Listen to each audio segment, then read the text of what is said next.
Charger has many features and adjustments on it. I'm going to set it up for the car that you've told me you have, and if you have more than one car, there'll be 3 profiles, profile 1, 2, or 3, and each one will be identified based on the kind of car it is and what year it is. So you should be able to install the harnesses based on that information.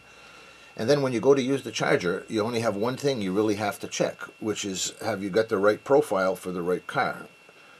That the length of time these messages are being displayed is something that we can adjust. I've got it set for a fairly long 5 seconds display so that you can read what's coming up. And as you get more familiar, this number can be dropped to a smaller number, like 1 second, 1.5 seconds, and it lets you run through the keyboard and run through the commands a lot faster. Up to an Insight pack, I've got the parameters set up for a very quick charge where it's going to go into the high current immediately.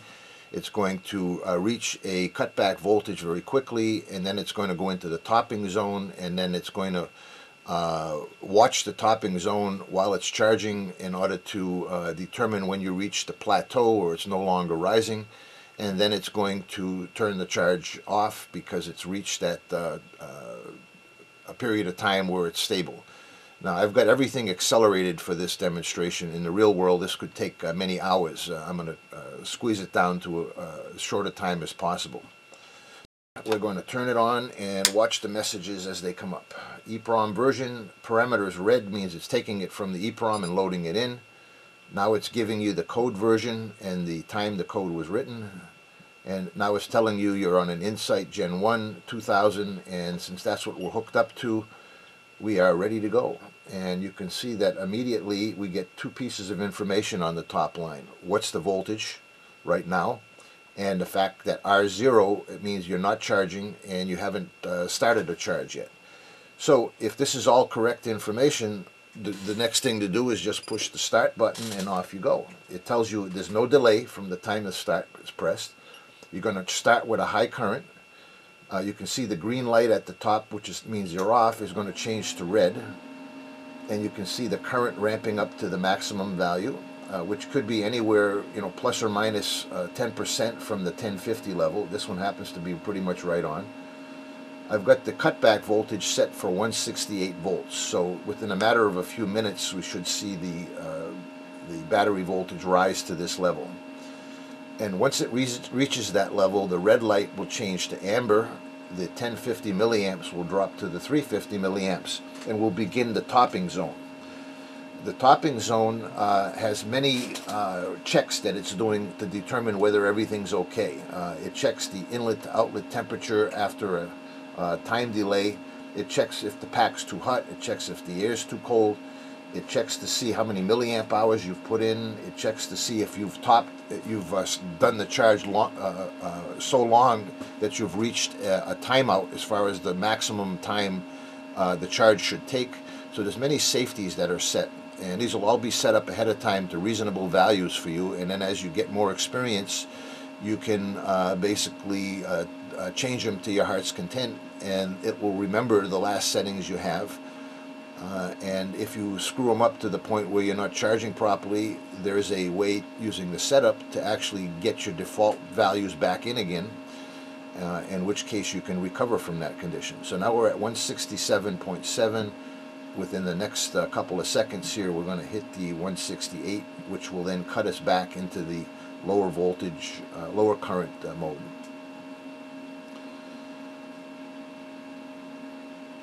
There it is.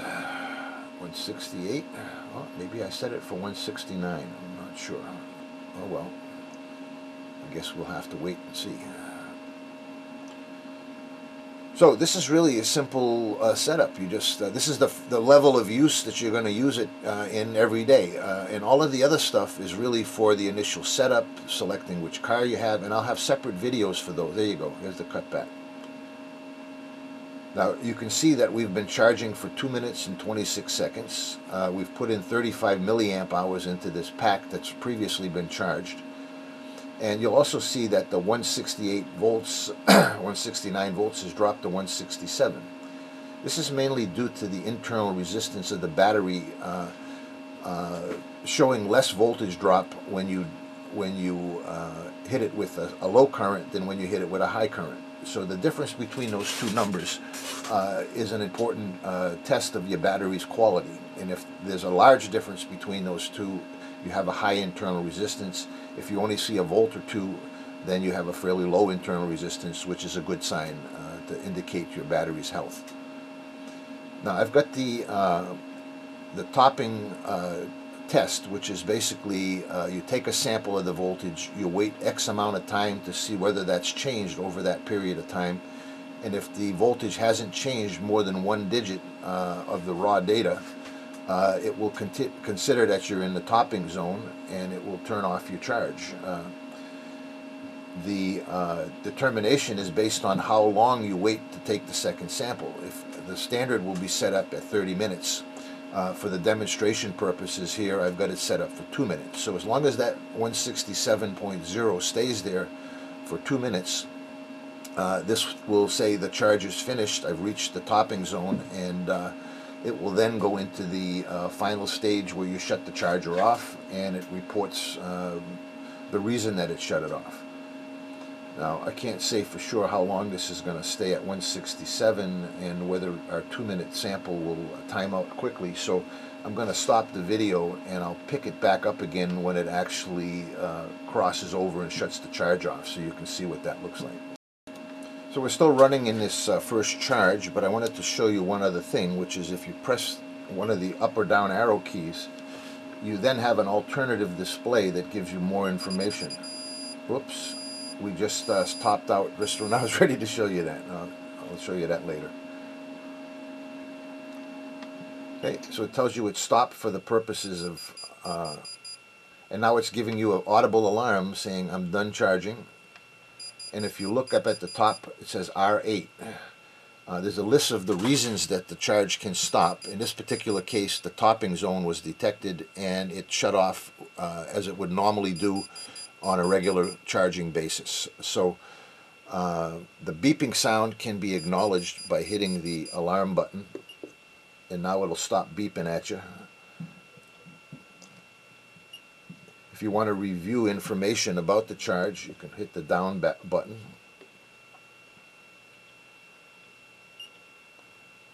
And then we can scroll, and you'll see that you had 58 milliamp hours the last charge. These are the temperatures. This is right now temperatures. We charged for 6 minutes. We were in the topping zone for 4 minutes. We ended the charge at 167.2 and we started the charge at 167.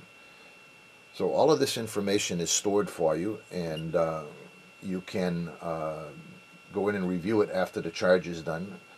It's also important to note that at this point you actually have a data logger that's running, and it can show you what happened during the course of the charge.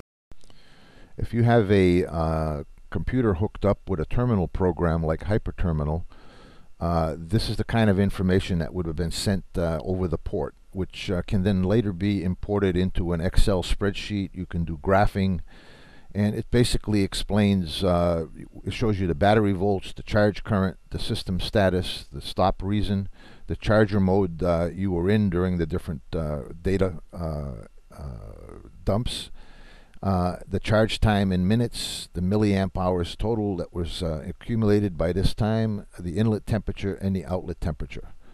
All very good information as far as understanding what happened. Here is an example of a voltage graph from an earlier run. You can see how it immediately jumped from 158 to 162 based on the current flowing, and then rapidly reached 168 volts where we hit the cutback voltage. Then it settled at about 166 for a couple minutes, and I believe that I had it turned off at that point, and I turned it back on again, and it immediately jumped up to the next stage at around 49, and then it rose to the new cutback voltage, and then it dropped back down again, and then it just gradually increased in voltage until it hit the topping zone. And that's an example of a typical graph of a typical charge. if you graph your charges, you'll be able to see improvements in your battery and other interesting details, which we may, as a group, be able to use as a way to determine the health of a battery with a simple analysis of what the charger tells us.